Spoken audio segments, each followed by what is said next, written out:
I'm not used to this actually, giving a talk at a summit, although because of going to school like Campion, I know how to spell summit. Day before yesterday, I decided that I will not come here.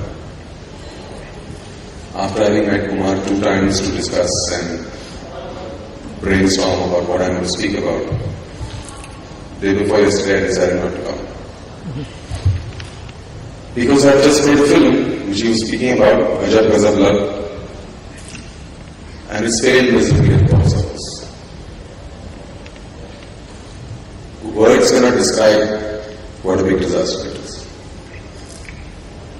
And then I said to myself, I was looking up some interesting quotes on the net, and I read something that Albert Einstein said, that life is like riding a bicycle. If you want to keep your balance, then you've got to keep on moving.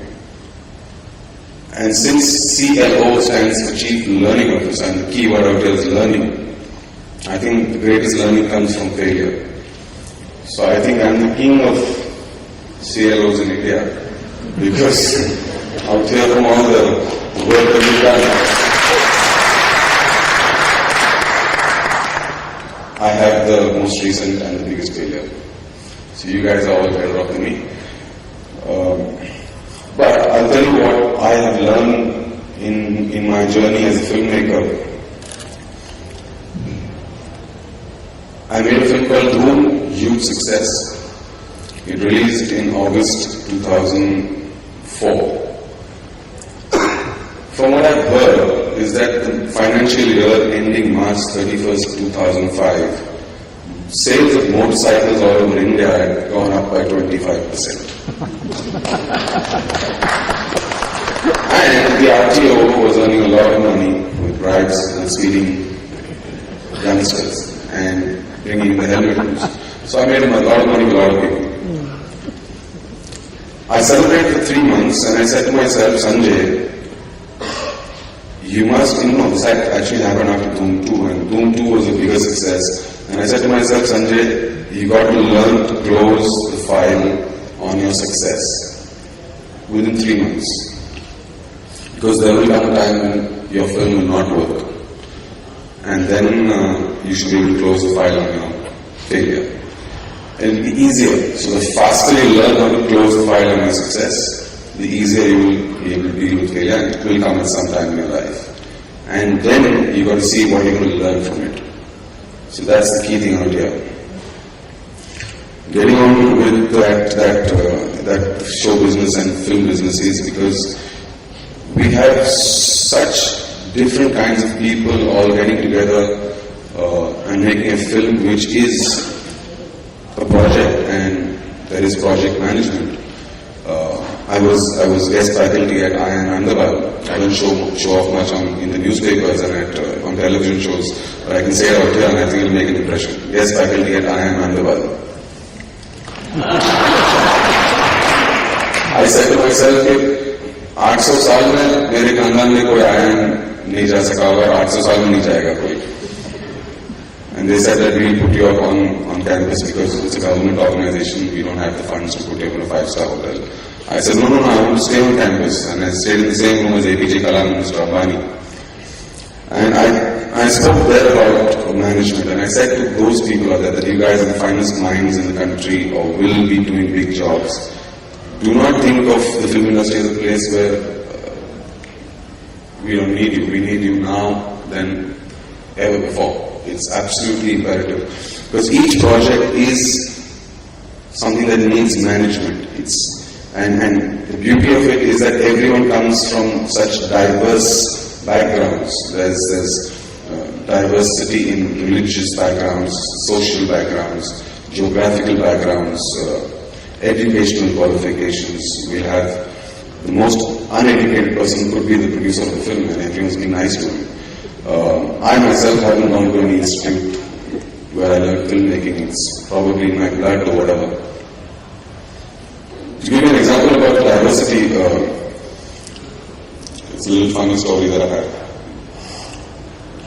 Different religious backgrounds, different kinds of people. So there's this film recording going on, And we have, in the olden days, they used to be all recording at the same time. So there is this gentleman who's the arranger, who kind of is like the conductor. And he's at the mic and we have a talk back and there's people in different cabins doing different things. And so there's this bunch of choir girls over there. And they obviously are from Bandra and other places and they're Christians and they speak mostly English. And so they're there for the high voices, little la la la type thing. And the gentleman at the mic was, the arranger was a Maharashtrian. Now in the Marathi language there's a very, very interesting word for only. Some of you Maharashtrians might understand what I'm saying. So at one point he was getting cluttered with all the sounds that are coming, so he says, I want to hear only this, and I want to hear only this. I don't know about censorship out here, but I'm going to go ahead. And so a little bit in this, when he gets excited, he started saying that, Mala, fuck the chorus Vaijay. And at one point, those 7-8 girls got really upset and walked out. And that day they learned about a new word. And they all brought back, producer was cajoling and pleading and saying, no, he did not mean anything. He just said that he wants to hear merely all because he wants to mute all the other tracks. And so these are the different kinds of people who come from different backgrounds. And we all get together and we make a film. We get together for sometimes 10 days, sometimes 30 days, sometimes 60 days. And we make stuff that makes you forget your tensions for 2.5 hours. Sometimes we succeed, sometimes we don't. The other good thing about my business and my world is crisis management. We have to, which a lot of people out here might be doing, is but the only difference is that we have to take a decision there and then. That is so crucial because and the repercussions can be very bad if you take the wrong decision then. To give you an example, most of you I hope have seen Dhoom 2. Most of the examples I'll be giving will be from Dhoom and Dhoom 2, not from Ajab Gazab and Kidnap. So Dhoom 2, there's this famous basketball scene with Hrithik Roshan and Aishwarya Rai. Now when we were writing and brainstorming on the creative of that, there was the producer Aditya Chopra who gets creatively involved, the writer Victor, Vijay Krishna Acharya and myself. And then this whole thing about Hrithik and Aishwarya, and they will play basketball with each other, and through the basketball, the winner will say one dialogue and then the other person will say one dialogue, and it'll be raining and there'll be lightning and it'll be night. And at some point in the conversation, I just went quiet and they realized and they looked at me. I said, you guys are damn lucky because you're the producer and you're the writer. I'm the one who's going to be shooting out there with 2 actors who don't know how to play basketball. and doing this rain stuff. Comes the day when I'm shooting the scene, and we're at the new Yashraj Studios, newly built then in 2005. Now most film studios have to be built in a way because there are rain songs and rain sequences for the men who love rain sequences. So we have that. So the studios are built in a way that they have to be sloping slightly downwards from the center. The highest point is in the center. This studio, for some strange reason, some mistake, was built with all the sloping coming down to the center, downwards. And so we have the shot ready, and we have to say, instead of saying roll camera and all that stuff and what you see on television, we have to first say barish. And so there are these 8 guys standing with big pipes, and they have these showers, and then one spurts and the other one spurts and the other one spurts, and the cameraman has lit up everything. And then at one particular point the rain has to be just perfect, and then we say roll video to roll the video sets. Then we say roll camera. If there is sound, then we say roll sound. And then we say action. And then Hrithik Roshan bounces the ball and he starts, and the ball went down and never came back up. We try again, and then the art director pointed out to me and said, this is the problem with the set. So what do we do? And the shooting was held up for nearly an hour and a half. We were trying to wonder what to do. I was on the phone with Adi trying to tell him that this is a problem. I can't really tell him that your studio is like this. it came to a point, he asked me, what do you think we should do? And I said, I think we should cancel the rain from the sequence. And he looked at me, and that's not good news for a producer when the heroine is not going to get wet, so that reduces box office figures. So, and we have Aishwarya Rai, who's really beautiful, and we wanted to bring out a new Aishwarya, not the homely one that Sanjay Gadhvi brings out. And she was supposed to be all sexy and sunheri and all that stuff. And he said, let me think about it. 10 minutes later, he called me, he says, no, we can't lose the rain. Do something about it. That's it, he put the phone down. That's what producers do. They put the phone down on the director and they say, you solve it. And I have 3 films old, so not that experienced, but chalo, okay. I landed up shooting. We did stuff without being clear it out and stuff like that. We shot 60% in sequence. And there's some very important close-ups of the film, which if you guys ever slow down the DVD, then you might be able to catch it, or you still might not be able to catch it. So I made Ritik and Aishwarya stand it on the mark. And I said, okay, we're going to shoot now, and everything is okay. And I'll take the mark, roll the lights, go, start the lights, and I said, and I'm going to say action now. So Ritik said, one sec. Pass the ball. I said, no. There's no ball in your hand. So he looked at me, then he looked at Ash, and then Ash looked at me and said, you're going to put the ball in visual effects. So I said, no. So then what? I said, just do it. And I said action, and they did the entire move, the basketball move of a dummy this side and then go this way, and I said you got to pretend that there's a ball there. And right up till the basket and taking the layup and going there and taking the shot, the whole thing was there, but the lens was a tighter lens and the movement was so fast that the camera was moving randomly, and I shot nearly an hour of footage of that. And a lot of the shots that you will see in that scene are shots without the ball. But the editor, with my presence out there, we use the shots in such a way that it's at the point that the ball is bounced out of the frame down, or it's out of the frame up. So that's the kind of spot decision that we have to take, and that's a risk we are taking. And there are people who are taking that kind of a call at every given point while a film shoot is on. Starting from the director right up to the spot boy. The actor says, I've got some guests, I want 12 of these particular things. The spot boy knows in the makeup line when he's given his order that is not there in the production. He says, I'll get it for you. So he's taken a call there. He goes and tells the senior spot boy that this is what he's going to ask for. That guy says, okay, fine. Now he has to take a call because there's not enough time to take permission from the production controller who's going to release the funds. That thing could cost 5,000 rupees, 2,000 rupees, or 8,000 rupees, which is a hell of a lot of money on shift cost. And so he takes a call. So every given point, the cameraman is when I was shooting a scene for Dhoom, the climax nearly the climax where Abhishek catches John after he's done the theft at the casino vault. And I was shooting all night, and Abhishek had to leave the next morning. I was shooting in the lobby of the Taj Exotica, and I took all the shots in slow motion, walking and stuff like that. And then I left the main shots of them, the dramatic ones for the end, and made them walk right from inside right to the porch. And when I came down to my dramatic shots of the slow motion look exchange between the two of them, I had to run the camera at 100 frames per second.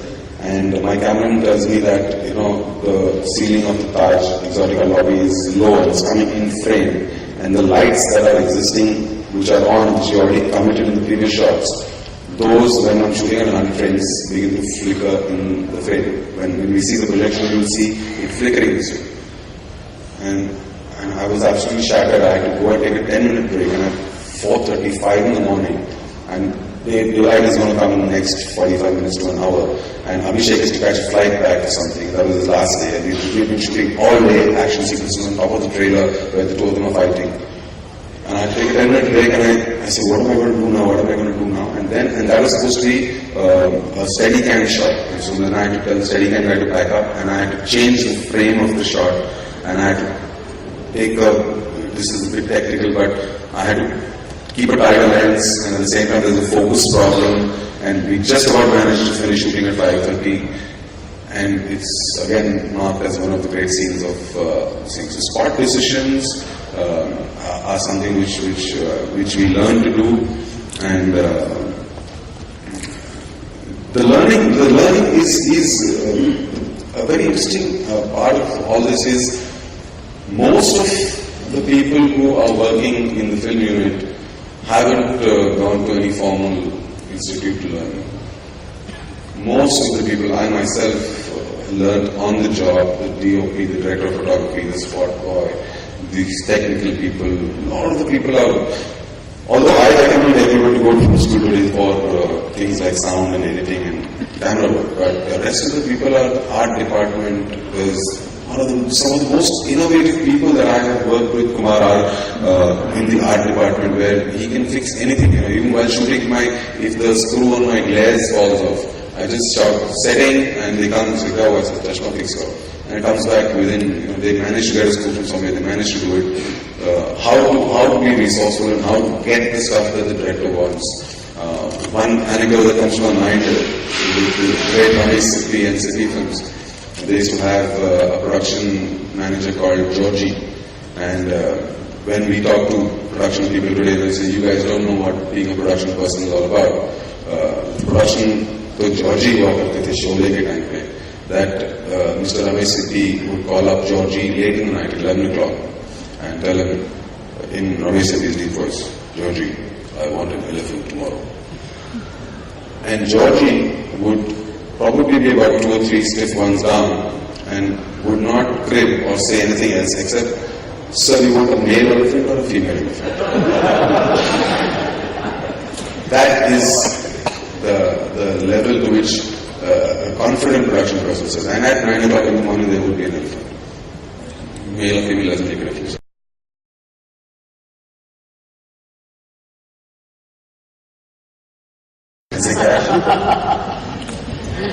So thank you, Sanjay. Some brilliant insights. As Sanjay was mentioning, we had 2 very long sessions, the both of us, on what is a CLO all about, and what is learning in corporates. And he said, well, what is it about films that I can relate to organizations and corporates? And we had some interesting discussions. Some brilliant insights you brought in. Let me take you back to some of the things that I read about you. You've often been regarded as the talent spotter in the industry. So just to give you the context, people that Sanjay recruited as cinematographers, assistant directors, musicians, technicians, everything else apart from director, who make that film happen, 300 people, are today some of the most sought after people in the entire film industry in the world. So some of the best cinematographers, best action directors, people who create your background scores, things like that, were spotted by Sanjay whilst he was at Yash Raj and some other places. And so when we were talking, we realized that as organizations, and some of my sponsors will probably shoot me for this, but we go through this whole trouble of saying, how do you hire the right talent? Right? Let's do a E assessment, let's do some Z assessment, all sorts of stuff. And you obviously don't have that. So how do you do it? I think it's instinct, I think if you want to relate it to a management and corporate world, I would suggest that there has to be the senior management of top level people first spotting the guy who's a spotter. If you have that, hats off to Aditya Chopra that he spotted me, but he spotted me as a potential film director. Sure. But what the benefits that he derived later on were the various people that I recommended strongly. I was doing this film area Ki Shaadi Hai, first time for Yash Raj films, and I had these music directors Jeet and Preetam that I had worked with on my earlier film Tere Diye. And now Yash Raj had started working where they would do recordings at Western Outdoor Studio, which would be an analog form, which is on the tape. There's a thick tape and it rolls actually on those big spools and stuff like that. And that whole thing has a console which has only about 24 tracks.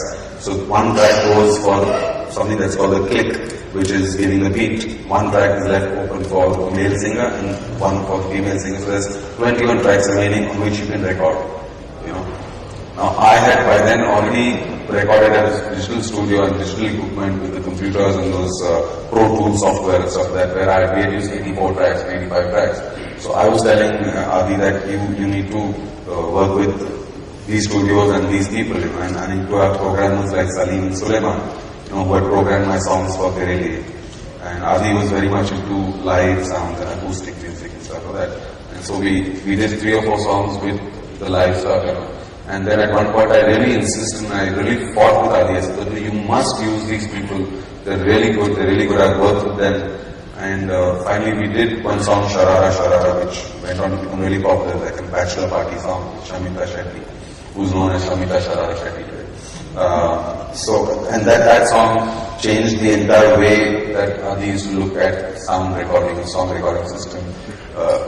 Straight jump cut to today, where Salim Suleiman have done music for Abhay Chodi and Chuck Day and lots of years back. Similarly, there's Vaiduri Moichi, who's a choreographer, whose first song was Dil Bole Shiktu for my film. Preetham is doing so much of work for them. So I think it's the instinct of a person who's able to spot, like I was spotted. I was an assistant director and I was doing a film with Salman and Ravina Tandon. It was Ravina Tandon's first film. And I remember once when I was on the set and I was running things, literally as a chief assistant director, and Ravina's father was there on the set, and he happened to lean towards her and say that, who's that boy? And she said, that's Sanjay, the assistant director. He comes home to teach me skating and stuff. He says, yeah. Why are you asking? He says, that boy is going to become a director one day. So where is it that Ravi Tandon learned that from? Where did Raj Kapoor know when he met Dimple Kapadia that that's the girl I want in my film? That's that sentence that every actor waits for, a new actor waits for, that the director spots me at a party, or says that's the face I'm looking for. I think it's there. I wouldn't say that it's only there in film people. Everyone has it, but the kind of situations in which it gets honed, I think that is some kind of a trick to try and spot the spotter. So it's a craft that you have to keep polishing at, keep honing. Yeah, because and we'll go by trial and error, but you see that the strike rate of that whoever's a good spotter will be then quite consistent with his results. Sure. Well, you can spot some people here starting here. These are all these are the places I was looking for. Even theaters or other because of love, they were not there.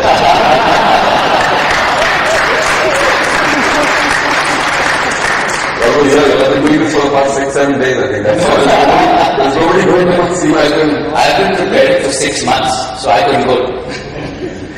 And so, let me change gears to, your personal sort of side of filmmaking. It takes a lot to direct, right? I mean, it's not just about the lead actor, I'm sure. It's about the psyche of the human mind, right? So if there's a bomb blast, let's say on this train station, and that's a tragic thing. I'm sure when you shoot, you've got 20 different people with 20 different reactions, and you as a director have to foresee and make that story work out in that scene. How has that impacted you as a person? How do you keep learning yourself or unlearning for all kinds of movies, scenes, people, characters that you work upon? I think, Kumar, it's the first most important thing that, you're right in saying that it takes a lot to direct. It's a very difficult thing to get the story right, the storytelling right, use all the elements besides the actors and get that all right. Because the funny thing about filmmaking is that if something is done correctly, you won't notice it. You can appreciate it, but you will not notice it. The minute there's a mistake that the guy left his house wearing a blue shirt and then he's gone to his office, which is the next scene, and he's wearing a slightly different blue. Those scenes were shot 2 months apart. So when that mistake is that it stands out. It's like an assistant director's job is the most difficult because if he does his job well, it doesn't get noticed. So to keep all those things in mind is not an easy thing. But most important thing out here is an understanding of human nature, I think. Sure. And I think most filmmakers you will find would have been and are still are great observers. I was just talking to Jan in the lounge when we were sitting about observing, we were having a conversation in which there were easily silence for 30 seconds and 40 seconds in which I didn't realize and she didn't realize that we were both just looking around and observing things.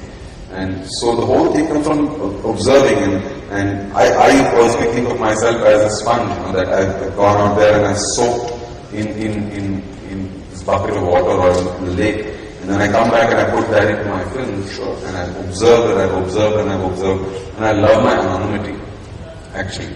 So I work a little bit towards retaining it, so that when I'm in a public place, I really don't get recognized that often. And I can sit down, because if there's Karan Johar at a restaurant and there's a pretty girl there, she'll just be doing this all the time. Come and tell me that I'm the face you've been looking for. And everything changes, everyone's behavior changes. But with me, there's another guy who's there, so I'm just sitting and watching everyone, and that's my sponge soaking, and then I put it into the film.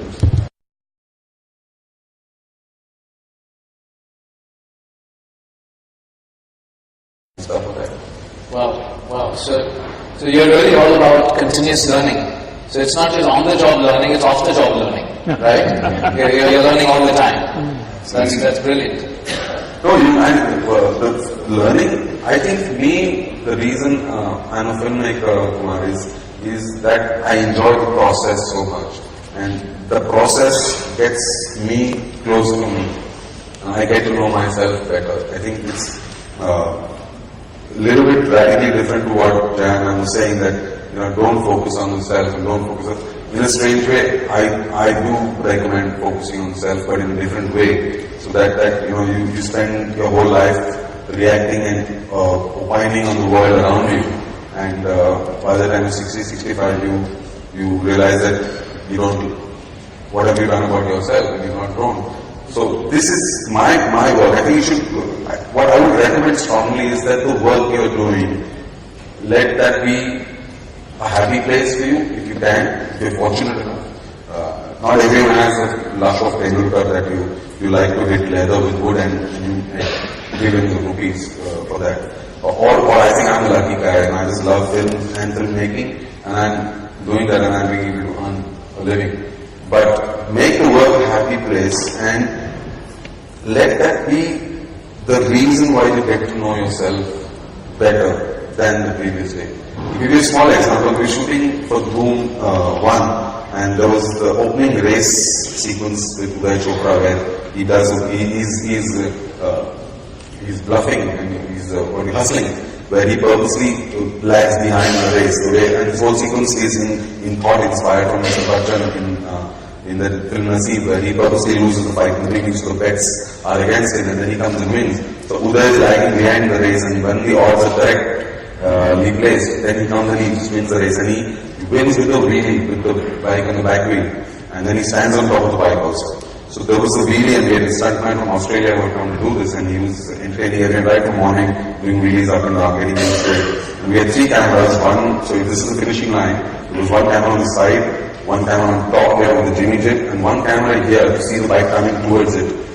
And we did 1 take, we did the 2nd take, and they were okay, but we wanted that 1 extra better one. And what had happened was in the previous 2 takes, the wheelie had been done, and because he was stopping, in that stopping area he had some of the concrete rubble dust kind of thing had moved a little bit. So there was a little bit more creative. And the 3rd one, when he went up and he finished the shot and his front wheel touched down, he couldn't press the brakes, and because he skidded on that concrete rubble. And the bike, and he's an expert man, so he just went down and he left the bike. And he fell off on the side. And the bike went hurtling into that camera, and that was my main camera, which was with the DOP, the cameraman sitting on that director of photography.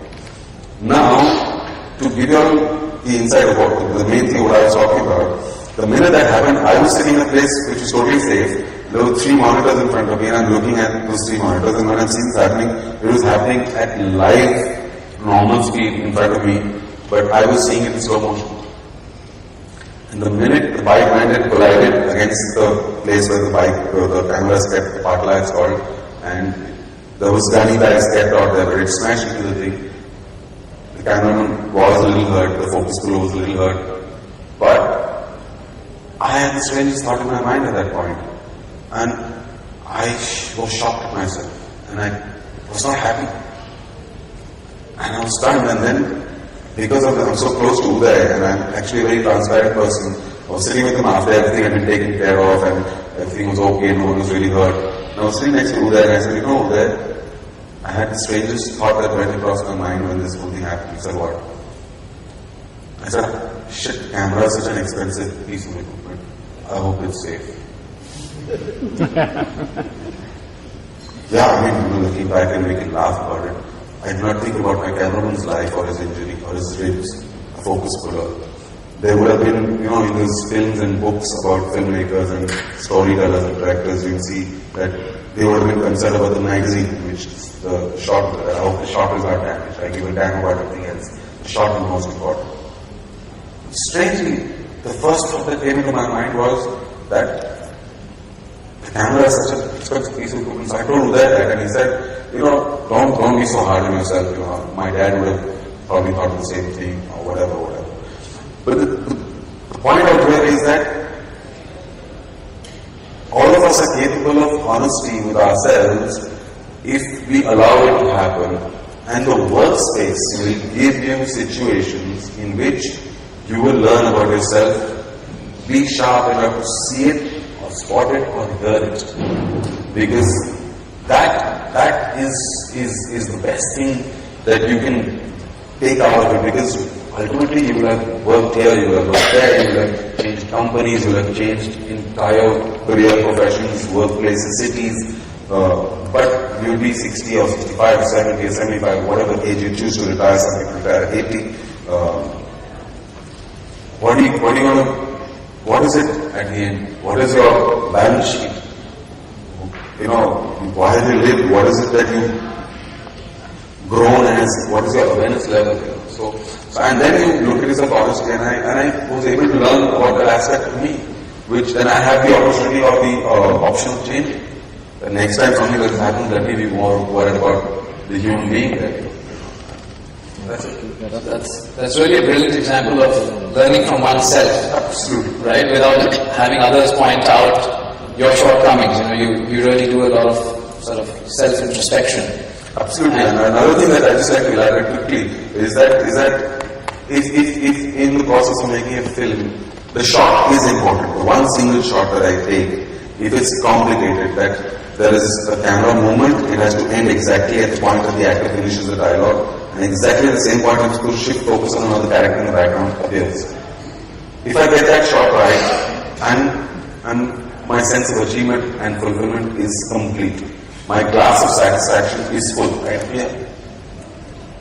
Now, if that shot becomes a part of the film, of scene that works in totality, the same way the shot works in isolation, I have no place in that first glass.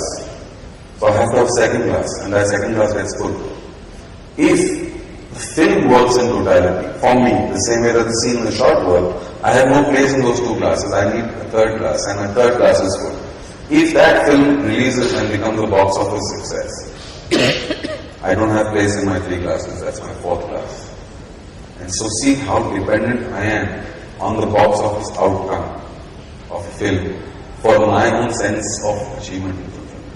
Not at the same time say that I don't care about the producer, because my first duty is towards him making money, and all my ventures have been out and out commercial films. I'm a fan of Manmohan Desai and James Cameron and Steven Spielberg, and I will not make art films or intellectual stuff, but see how dependent I am on the outcome of the box office part. That's why probably, like I said, I decided not to come, and then that feeling lasted just for about 30 seconds. Thank God. I just thought it was a dramatic opening. So that's what I want people in the world outside of what we do, because I think all of you all do much more important stuff than what we do, because they're here for 2 hours time pass. No, not at all. But thank you so much, and I'm glad that the thought of not coming was only for 30 seconds, and you didn't call me and say that. So thank you so much, and it was brilliant having you here, sharing insights from the world of cinema and how that relates or could relate to organizations and individuals and help us discover ourselves. Thanks a lot, Sanjay. Everyone now. Ladies and gentlemen, big round of applause. Mr. Sanjay Gadhvi. Thank you. You ready to go? And now we're going to throw open questions for all the gossip stuff outside. Yeah. Thank you, Sanjay. Oh, Abhishek, on my set.